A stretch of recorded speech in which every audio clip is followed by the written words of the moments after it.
Diyarbakır Yenişehir'e bağlı Tanşı köyde ikamet etmekteyim. Köyümüz mahalle olduğundan dolayı lise servisi bile veremiyorlar. Yatılı lise yetersiz olduğundan kontenjan doludur deyip naklini bile yapamıyorlar. Yasalara göre köyümüzde lisede yapamıyorlar.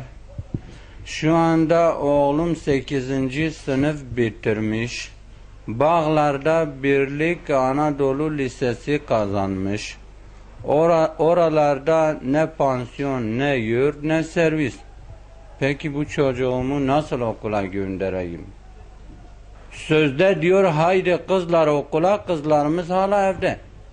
Köyümüzde benden başka kimse kızını okula gönderemedi. Göndermedi demedim. Gönderemedi.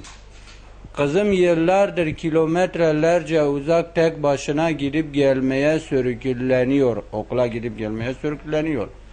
Peki binlerce kızlar gibi kızıma da bir şey olursa sorumlu kimdir? 4+4+4 demek haydi kızlar okula değil, haydi kızlar tarlaya, aksi halde evlenmeye mi? BİMER beni valiye gönderiyor. Vali beni kaymakama, kaymakam beni milli eğitime, milli eğitim beni vakfa.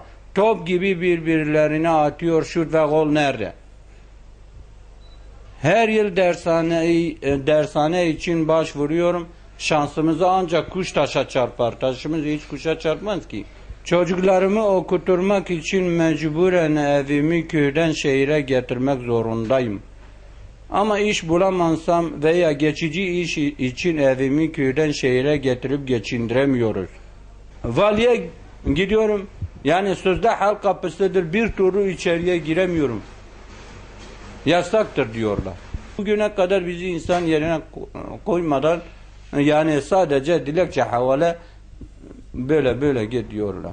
Yatılı okuluna yeterli puan getiremeyen on binlerce liseli mağdur öğrenciler yani okulunu terk etmek zorundalar. Eğitim zenginlere, adet fakirlere kıphat oldu.